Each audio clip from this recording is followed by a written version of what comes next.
Right, so let's bring in international relations analyst, Professor Gilbert Khadiagala on this. Prof. Gilbert, good afternoon. Thanks for your time here on the SABC.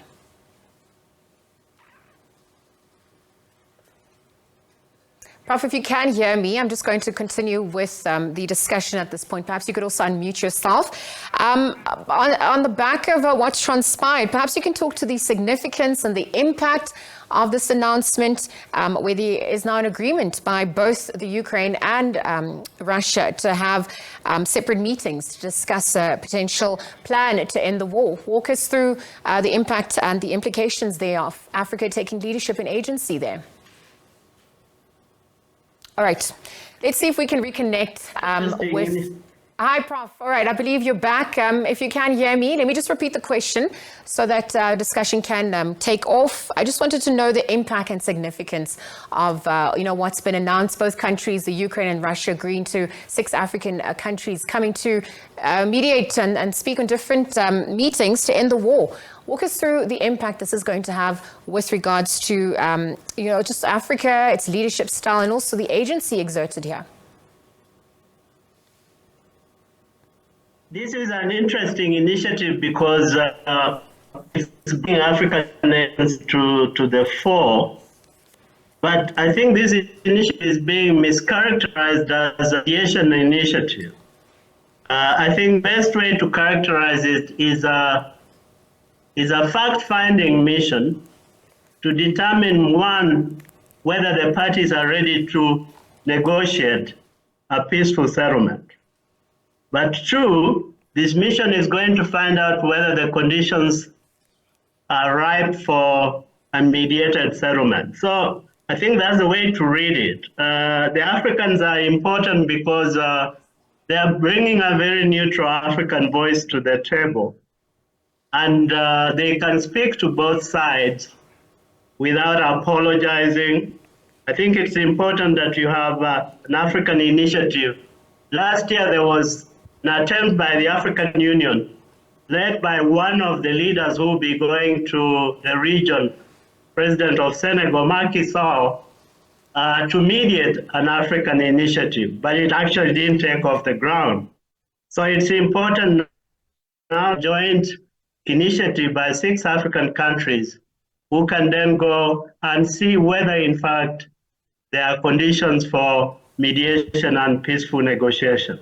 So once that has been established, then the second big question will be who is actually now going to mediate that conflict, if the parties are ready, and whether, in fact, the mediation initiative by African countries is going to be independent of previous mediation initiatives.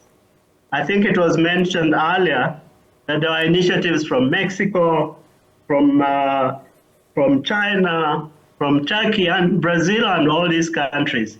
How is the African mediation, how is the African initiative, if they were to appoint mediators to fit into existing initiatives, whether in fact Africans can come up with their own mediators? Because African heads of state, as well intentioned as they are, they can't actually do the mediation itself. It's a very difficult process, and it will require time and it will require expertise. So this initiative is important to jumpstart a stalled process that has been ongoing since last year. Prof, you've raised pertinent points. The independence of countries that will form part of the delegation comes to the fore. There are also fears of some of the countries being proxy mediators. I think if we have time, we can perhaps go to some of the countries that will be involved in the delegation. But I think I want to also look at the timing of this announcement. And, it just follows the back of the U.S. ambassador to South Africa coming out with some damning allegations, subsequently also having to apologize for that. How do we also begin to weigh in on that, given what transpired there? I think that's an interesting background because I think it says that maybe the United States may have underestimated South Africa's ability to engage the Russians. And I think maybe this is a good opportunity for South Africa to stand tall and say maybe we can overcome the noises about the military and the arms deals or whatever, to actually focus on what South Africa has said from the outset, that it wants a peaceful solution to this conflict. So while those issues about the ship docking in Cape Town have not disappeared, because there's an inquiry that is going to examine those issues. So we now should focus on, I think, South Africa's larger comparative advantage, which is that it can talk to both sides using the African heart, bringing other African leaders to the table and going there leading an initiative that seeks to jumpstart the process. I think this is the importance of South Africa and Senegalese leadership on this matter. Prof, I'm glad you've raised that point. The impact of the wars obviously had dire consequences for the African continent at large.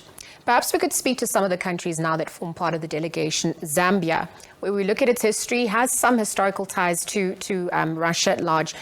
Uganda, although a U.S. ally, there have been some sentiments made about its position with regards to Russia. There's also Egypt, Congo, and Senegal.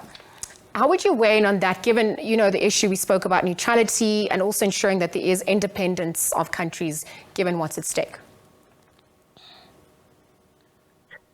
The chemistry of the countries is actually very different. South Africa has leanings to Putin, but potentially can engage the Ukrainian. And President Ramaphosa has spoken to Zelensky over the weekend, so there's an entry point there. Uganda is very much closely allied to Russia, but Uganda has an important voice on African issues. So I can see why it will be important to have Uganda. Museveni has all his own problems, but I think he's very close to Putin. So I think if he goes there with an open and even-handed approach, it is important to bring Putin on the table. Zambia is what I would describe as the very, very neutral country, because it hasn't had very, very close relations with Russia. But President Hichilema being a new leader on the African horizon, I think it's important to bring him along. As I said earlier, President Macky Sall from Senegal has already been there previously, particularly advocating for the end of the war, given its economic consequences for African countries. The Congo, there has been a confusion whether it's the Republic of Congo or the DRC, but I suspect it's the Republic of the Congo under President Sassou Nguesso. And he's also an interesting character like Mr. Museveni in Uganda, has good ties to the Kremlin. He's one of the old guard African leaders.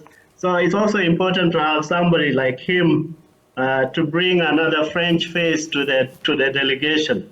Egypt is an important African actor, not just because of its geographic significance, but also because Egypt has also had engagement with both the United States and Russia. The United States and Russia. I think they have talked to Zelensky also. So that's important. Prof, obviously the time frames are going to be important, but we'll leave the conversation there for now. Thank you very much for your time here on the SABC and African Initiative to push for peaceful resolution on the cards to address the conflict in the Ukraine, perhaps also end that war.